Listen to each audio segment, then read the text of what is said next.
3 billion people in the world that do not have clean water at home in their house. So they rely on other means to get it clean. Can maybe buy firewood or charcoal to boil the water to make it clean. This is The Butterfly Effect, a podcast that shows the big impact a small action can do. Tali Orad is talking to those special people that make a difference with nature and trees.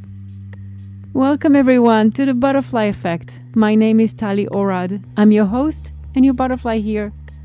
I am very excited for today's guest. Joining us from Stockholm, David Wadström. David is the co-founder of Solvatten, a social enterprise with a mission to give people clean and hot solar water at home to reduce the burning of wood and charcoal.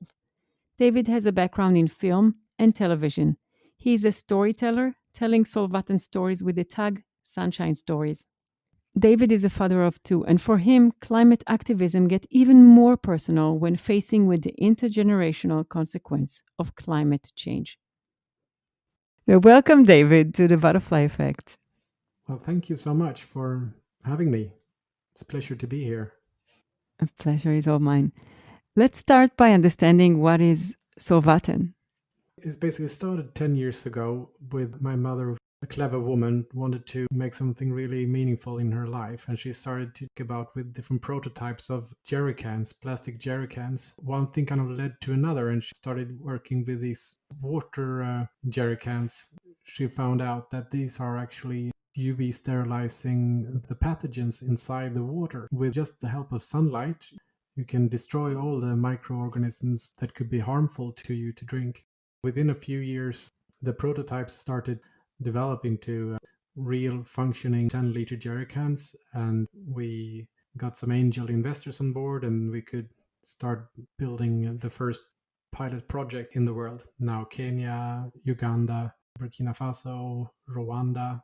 There's many thousands of Solvatten jerry cans out in the world, making a better place for especially people that live off-grid, where there is no infrastructure or where there is no electricity and the water is really bad.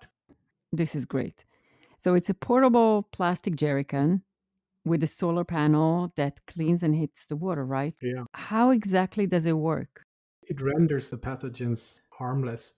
This UV radiation that is occurring naturally in sunlight, especially the UVB, and has this effect on living tissue that it's destroying the DNA, the inner core, the bindings of the microorganisms. Yeah, they can't reproduce. They're basically kind of sterilized Mm-hmm.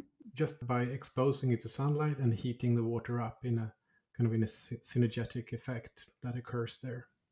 So in kind of like if I want to get the full picture, you kind of like using solar panels with the plastic jerry cans, and I saw the picture, so it's black. I don't know if it's black on purpose, but it's solar panel and plastic, and It's actually not electric, so it's like a passive solar energy that it's using the natural UV light that comes naturally from the sunlight and heat that is Mhm. happening when there is a black surface. It can absorb and heats up the water really quick. So there's no electricity or circuits inside it. There's no parts that are electronic in any way. It's just a smart design that kind of allows this synergetic effect to happen. That is cool. And there's no chemicals in it as well? No batteries or chemical is needed. It's just sunlight. That is brilliant. I know, it's wonderful. And we work with so many people all over the world now. There is around 400,000 people that is benefiting from this idea that just started with very much hands-on and want to do something real and real good thing for the world in a way. Yes. And I've read that Petra was in Australia when she was thinking, let's utilize the sun to help those people, right? That's where it started. And you live on a continent where we're from Sweden, but during this time when she started mucking about with this idea was the kind of a frustration with people living in such abundance of sunlight, and yet they use so much coal and fossil fuels for just heating up their pools and heating up warm water for washing. And the situation is much better now in Australia. There's much more awareness about solar energy, so there's much more solar panels out there. And Right. And how many countries use it? it's being used in 40 countries. I've been traveling in Haiti, South Africa, Hmm. Kenya, Uganda, Rwanda, and even India. People live with very similar conditions when they are living in this exposed environment that's poverty, where you don't have what many of us think just comes for granted, Hmm. fresh water from a tap, or don't have to this struggle to heat up the water with boiling it with fuel wood. And that's kind of what comes in with trees, and how we also save the use of firewood every day. Right. So this is one advantage, right? It reduces the greenhouse gas, and it's also we're not burning as much trees as we would Hmm. if we were to boil water, right? Are there Yeah. any other advantages to the solution besides that? Well, you see, there's around 3 billion people in the world that do not have clean water at home in their house, so they rely on other means to get it clean. And if they can afford it, they can maybe buy plastic bottles, or Hmm. they can buy water in a tap from far away distance, and they can maybe buy firewood or charcoal to boil the water to make it clean. Hmm. Now with Solvatten kind of halving the amount of firewood that is being used in a household. Before, they spent many dollars a day just to buy charcoal and firewood. Now with Solvatten, they cost saving with around 50%. Wow. So that can translate into really big numbers. How much does it cost for them? We work with the UNHCR in the refugee camps, and it's really hard to ask people to purchase these units without a heavily subsidized price. Hmm. We tend to see it more like a registry fee, where people that want to join the program, they may be mothers with newborn kids, that they just symbolically pay something, Hmm. or they make a promise or commit to planting trees or building a latrine, improving the sanitation facilities in their house.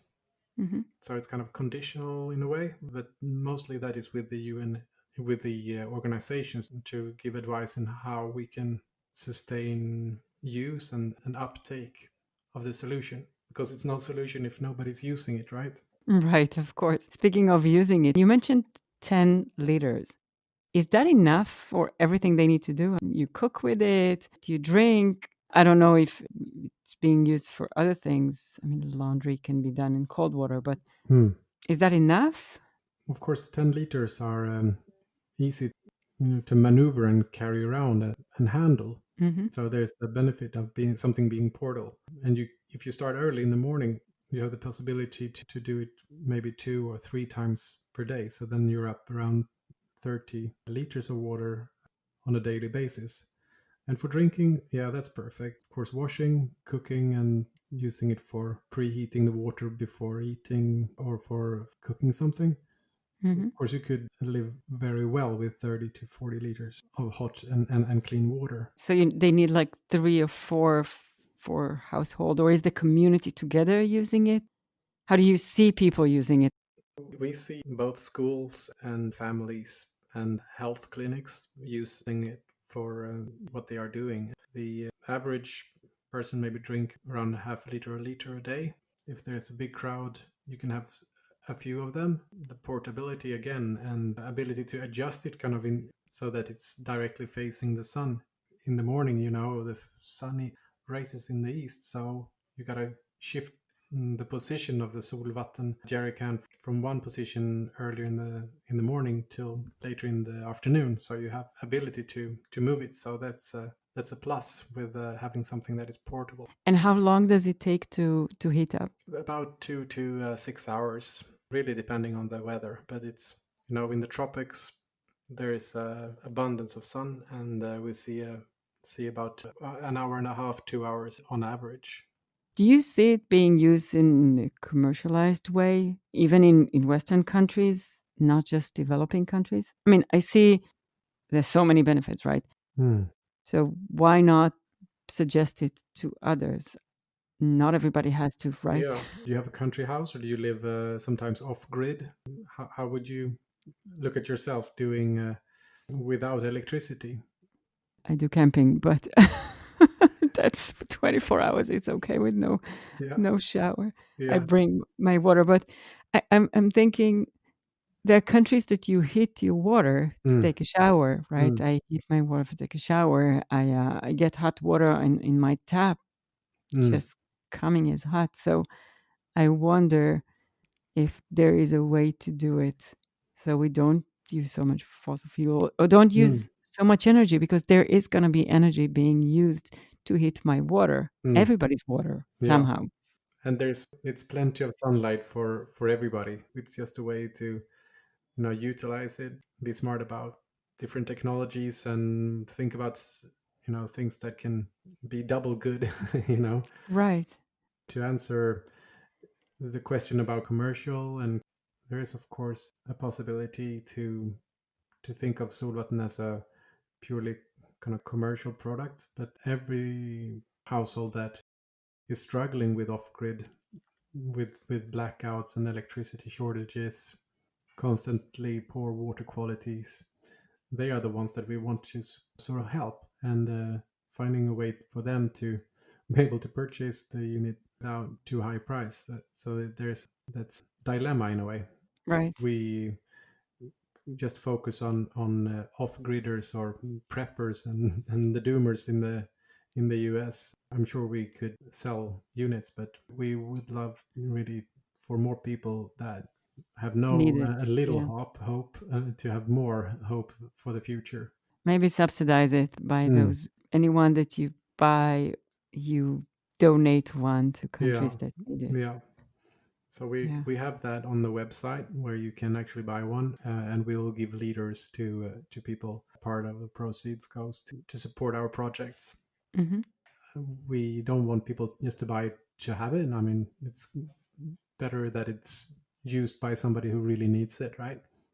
Yeah, and it's not just hot water, to be clear. It's hot water and it's pure water. It cleans it. Yeah, It's not yeah. just heating it up. But you can live without heating it up, but I don't think Mm. it's good. Yeah.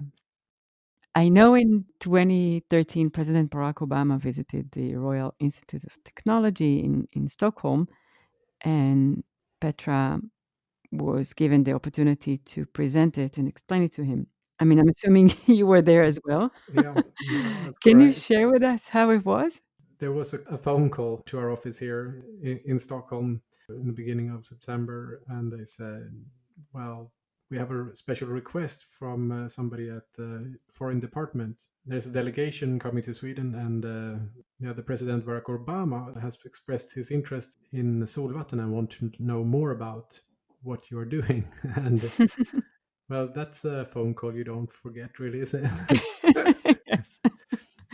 And then we had some good 10-minute talk with him. We demonstrated how it works and why we were doing it. I showed him a few pictures of a project near Homa Bay, in the close proximity of Lake Victoria, where Barack Obama actually has relatives. So he was Mhm, really, wanted to know what is our take on, getting millions out into Kenya and elsewhere. mhm. That was amazing. Did he ask any technical questions, or was it more high level? We spent time talking about how we position ourselves into this with the sustainable development goals, and how we want to position ourselves for others so Mhm. that more people can collaborate with us and work together with us, because collaboration is key, right? So I guess it was a good visit from President Barack Obama. Yeah, that was fun. And we do we do have visitors from other countries, ministers and influential people coming to our little office here. There was recently a delegation from Indonesia with 30 people from this delegation, and Ministry of Water and Energy Department, and for women, and for sustainable development. So there was really a big crowd in the small conference room. And they were looking at ways to implement it. They were looking at ways to implement it, and see that, especially in Indonesia, where there is so many islands, it's hard to reach. People living on a million islands, and there is constantly hurricanes or cyclones and other natural disasters, volcanoes, Hmm. eruptions, and tsunamis, and so on. So they're constantly being battered Right. in this part of the world. So if we can help to build resilience and help them to support their people, well, be just exactly what Solvatten is here to do.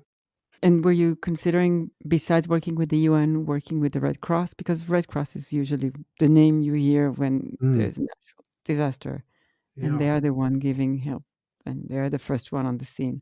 And I'm yeah. sure you're right. Red Cross is really big. Yeah. We have a way to work with these organizations, the UN organizations, the charitable foundations, the NGOs.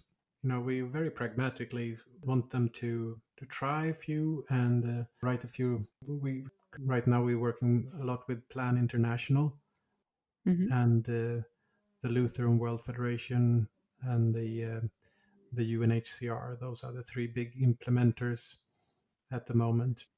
What is the impact Solvatten has on trees and the environment besides not burning charcoal?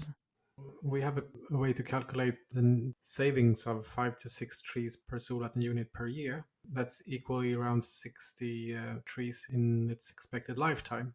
So we have done third-party studies that show that each Solvatten unit is saving around 1 ton of CO2 per year, and that is then monitored and reported into a registry, and we build a volume of carbon emission savings, and companies, private persons and companies can offsets from our projects, and that's kind of how we do most of the financing for the projects.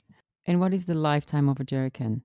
Theoretically, every Solvatten has a lifespan of around 7 to 10 years. You will be able to save around 70 tons or 70 trees of these kind of mid-sized trees, and the equivalent of that is roughly 1.5 ton of CO2 emissions that is trapped and staying in the earth, not being emitted into the air. And more than that, the trees will actually do their job and absorb more carbon, not Exactly. just save what Yeah, they already have. Yeah, exactly. That's the value of the trees are multipliers, right? definitely. Now, this is the butterfly effect, and Mm. we're talking about trees. And you have a background in film and television. Mm.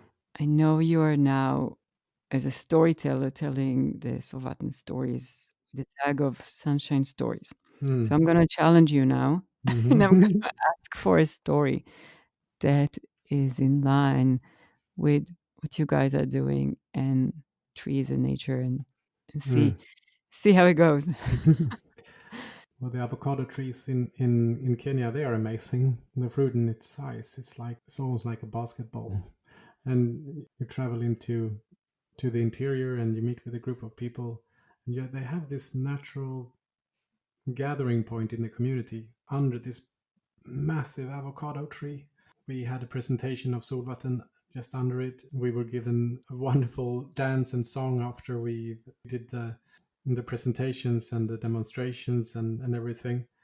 And to bring back these avocados back home, eating them, you have a bite of Africa back in Stockholm. That's kind of an amazing experience. We've actually been so close to where the avocados are really growing naturally. My grandmother, she's not alive anymore, but I remember as a kid sprouting an avocado seed and growing that tree in her backyard.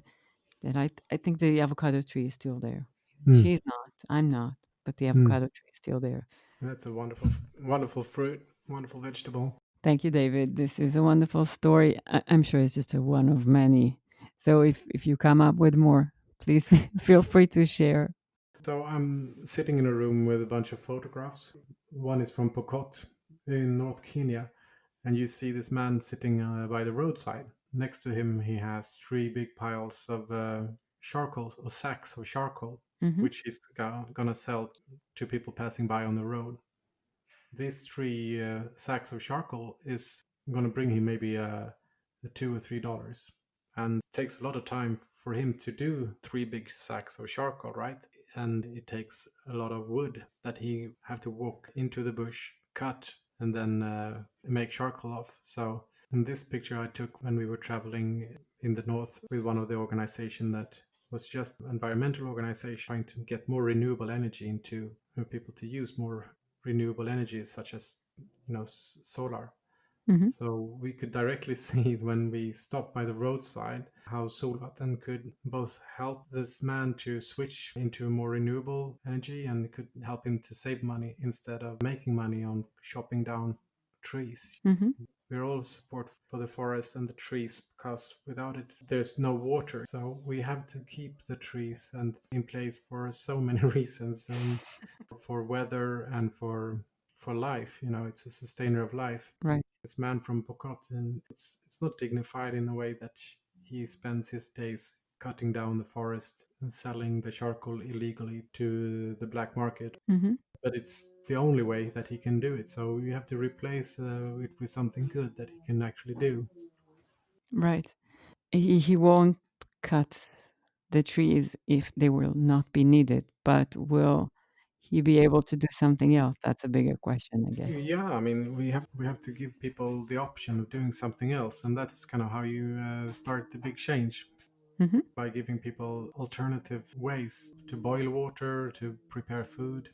So we talked about not cutting trees. We talked about the fruits. We talked about water. What is your favorite tree, David? Oh, I love the alm.